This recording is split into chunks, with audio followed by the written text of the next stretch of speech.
안녕하십니까? 통계 비전공자의 통할못들을 위한 기초통계 강의 고차원 분산 분석 첫 번째 시간 8-1 3웨이 아노바를 알아보자입니다.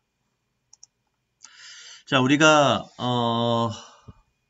1원 배치, 2원 배치, 그러니까 원웨이, 투웨이 아노바를 거쳐서 리피티드 메저 아노바, 좀 복잡하긴 했습니다만 뭐 이런 것들까지 쭉 훑어봤습니다. 뭐 중간에 컨트라스트도 한번 봤고요.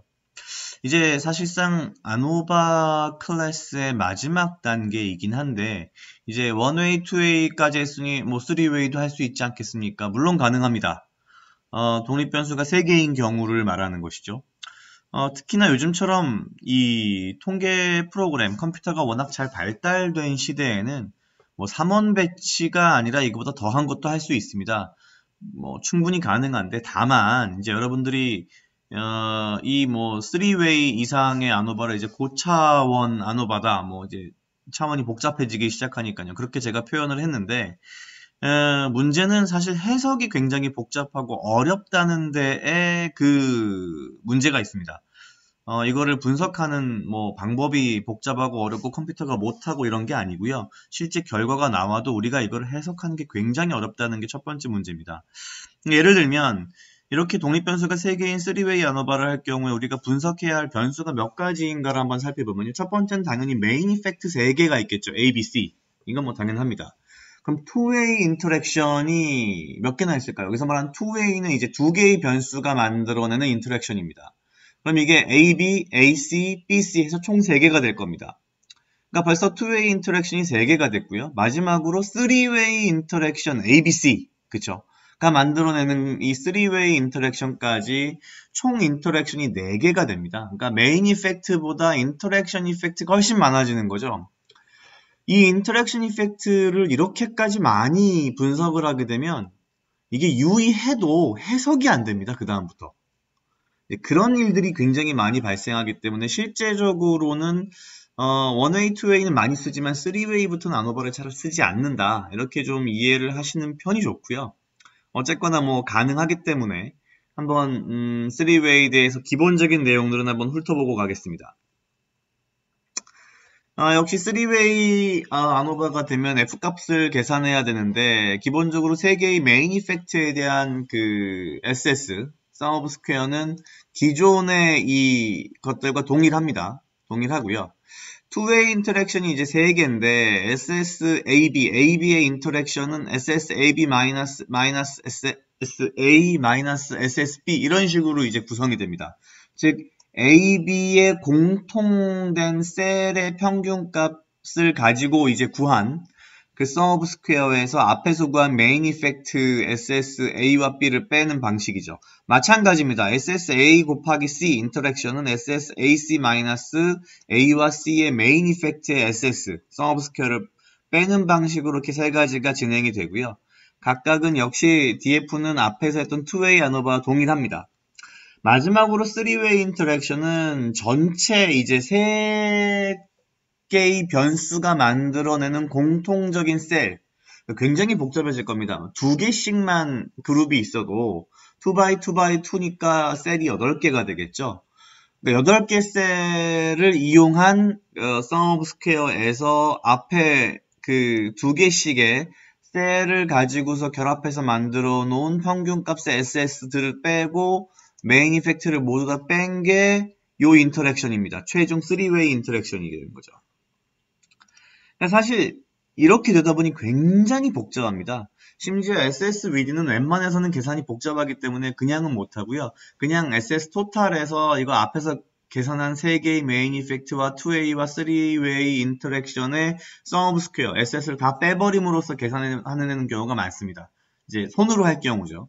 그래서 이게 굉장히 복잡하다고 이제 볼 수 있고요. 계산은 대략 이런 식으로 흘러갑니다. 그래서 우리가 봤던 원웨이, 투웨이의 연장선상이고요. 리피티드 메저 아노바보다도 좀 오히려 간단해 보입니다.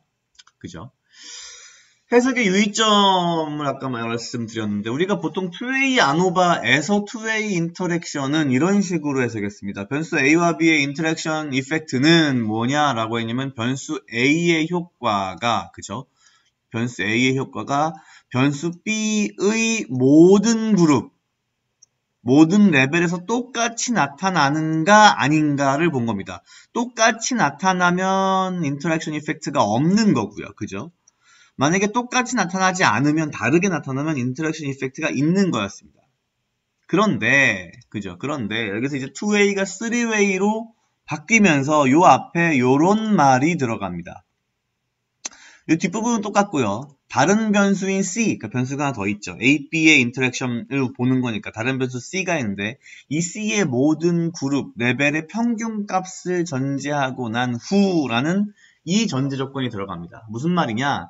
A, B, C라고 변수가 3개가 있는데 A와 B의 인터랙션을 보려면 C는 고정을 해야 되죠. 근데 어디에 고정할지 모릅니다. C가 레벨이 2개만 된다고 해도 어느 레벨에 고정시켜서 A, B의 인터랙션을 봐야 될지 모르죠. 그래서 그냥 C는 총치는 겁니다. 그래서 C는 모두 평균 값을 기준으로 해놓고 A와 B의 인터랙션을 보는 거죠.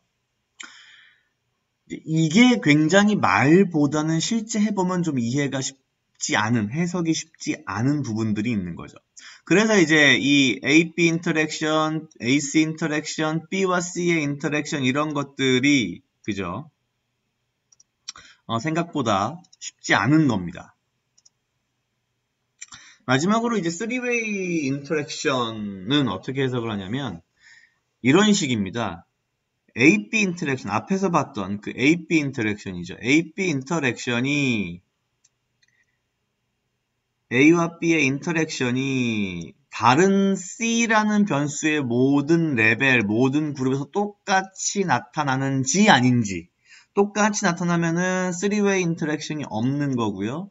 그렇지 않다면 다르게 나타난다면 3-way 인터랙션이 있는 거죠. 이제 이런 식으로 A, B와 A, B, C가 이제 교차로 바뀌는 것 뿐입니다. 그러다 보니 이걸 이해하는 게 굉장히 복잡한 이유가 2-way 인터랙션 같은 경우에는 그냥 우리가 그래프를 그려서 보면 쉽습니다. 근데 3-way 인터랙션이 되면 그때부터는 그래프를 3D로 그려야 돼요. 근데 이제 3D로 그리기가 쉽지가 않습니다. 실제로 3D로 그려주는 통계 패키지는 거의 없습니다. 그냥 우리가 결과 값이 나오면 거기서 이제 prediction이라고 하는 예측 값을 끄집어내서 그걸 가지고 엑셀에서 다시 막 3way로 그림을 그리긴 하는데 이거 굉장히 위험하거든요. 복잡하고 어렵기도 하고요. 사실은 그래서 이제 이런 것들이 3-way 아노바 이제 고차원 분산 분석의 단점이다라는 거죠. 앞에서 말씀드렸다시피 통계 프로그램이 워낙 잘 발달돼 있어서 분석은 가능합니다. 근데 문제는 이거죠. 그렇다면 많은 변수를 투입하면 투입할수록 내가 더 좋은 어떤 분석을 한 게 아닙니까? 라고 질문하는 분들이 있는데 절대 아닙니다. 변수가 많다고 해서 좋은 거라고 한다면 이 세상의 모든 변수를 다 집어넣어야겠죠. 근데 그런 건 불가능합니다. 이론적으로 그리고 합리적으로 봤을 때 우리가 관심을 가져야 하는 것은 분석의 목적이 무엇이냐에 따라서 그 분석의 목적에 맞게 내가 추구하고자 하는 목적에 합당한 중요한 변수를 중심으로 분석을 해야겠죠.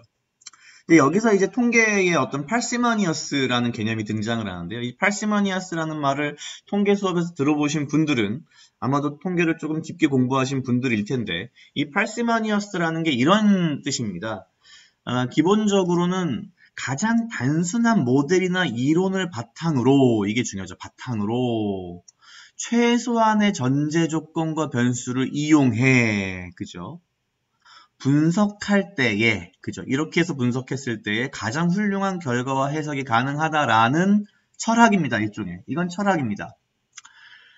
무슨 말이냐? 고차원 분석 3-way, 4-way, 이게 10-way 이런 거 안 될까? 되죠, 되기야. 컴퓨터가,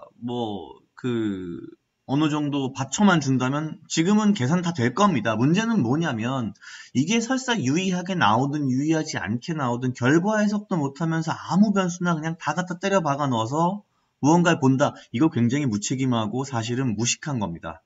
바보고요. 일반적으로 이제 통계를 사용하시는 분들이 이제 요즘에는 크게 두 가지로 목적에 따라서 볼 수 있을 겁니다. 첫 번째가 이제 학문적 연구, 논문을 쓰신다든지 이런 분들이 있을 거고요. 다른 한쪽에서는 요즘 빅데이터와 같은 실질적인 어떤 목적과 이득을 위해서 비즈니스 스태티스틱스 같은 경우가 이제 그런 쪽이 요즘 들어가는데 이 경우에 이제 좀 다른데 목적이 특히 이제 논문을 쓰시는 경우, 학문적인 연구일 경우에는 가장 중요한 게 도대체 내가 이 분석을 하기 이전에 이 분석을 뭐랄까요? 서포트 해줄 만한 이론이 있는가? 그걸 바탕으로 내가 모델을 만들었는가? 이게 굉장히 중요하고요.